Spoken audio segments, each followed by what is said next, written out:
research actually says the closer after baby that a couple is intimate, it actually predicts the longevity of their relationship. Okay, wait, intimate meaning sexual Some or type of sexual, okay. right? So it doesn't, and ideally it is not penetrative sex, depending on how your baby came out, Yeah. right? Because it takes 6 weeks to heal, people, right? You have a whole open orifice.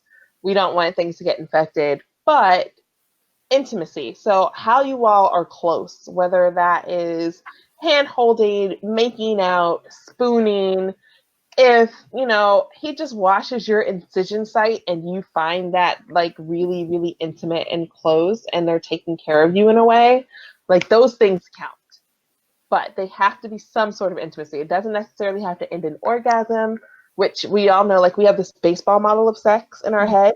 So very much a stepwise progression of first we kiss and then we touch. Now if you ask these kids nowadays, I don't know what the rest of the bases are. When I was in school they were different. Yeah. But nowadays, the bases go way across. 0 to 100 real quick. Yeah. I'm like, what? That's third base? That's not Yeah. home? Oh, okay. Right? But the orgasm being that home run. And so instead, we like to think of sex like a pie, right? So it has all of these wedges in it. If you think of a circle or like a pizza, and it's cut into wedges. And we can put kissing, we can put back massage, we can put penile penetration. We can put oral sex. We can put, I don't know, licking your toes, whatever it is for your people. Yeah. And you can jump around. You can do all sorts of different things.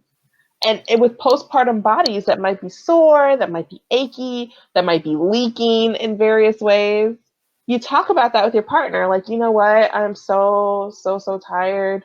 My boobs are sore or my vagina's sore.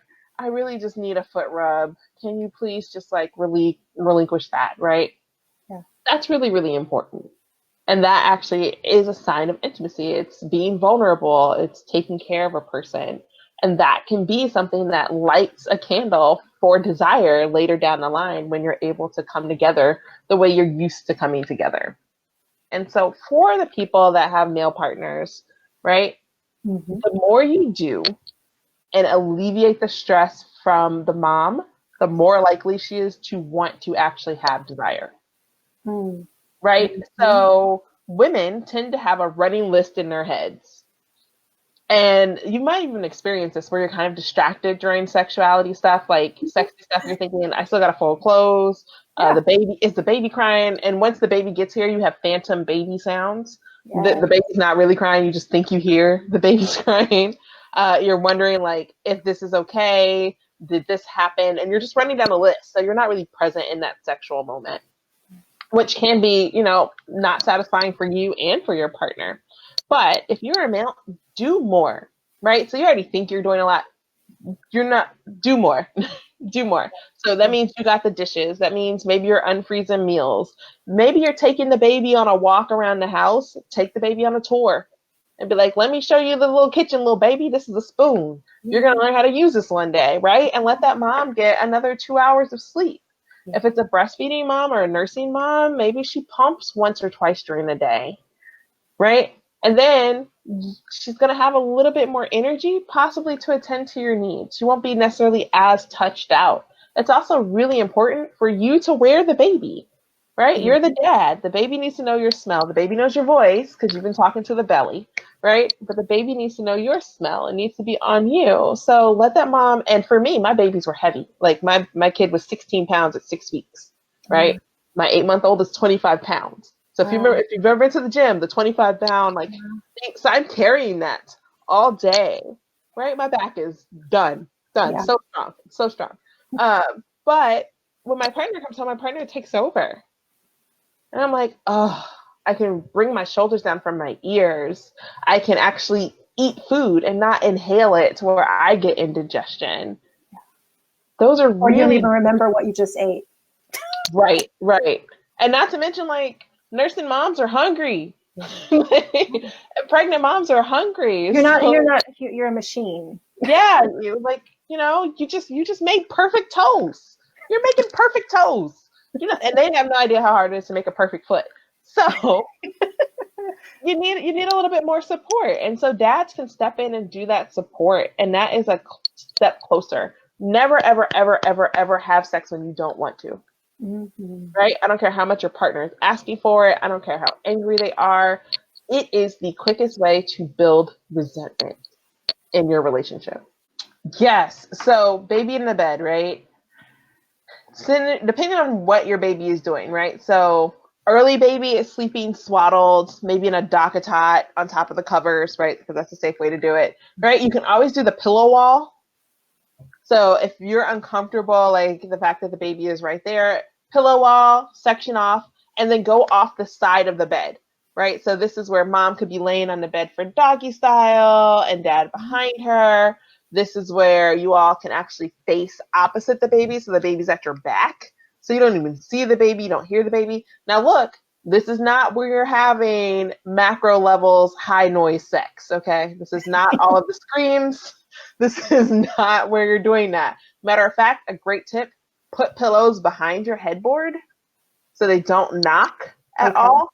Okay. Yeah, so they're not going to knock and wake up baby, that motion.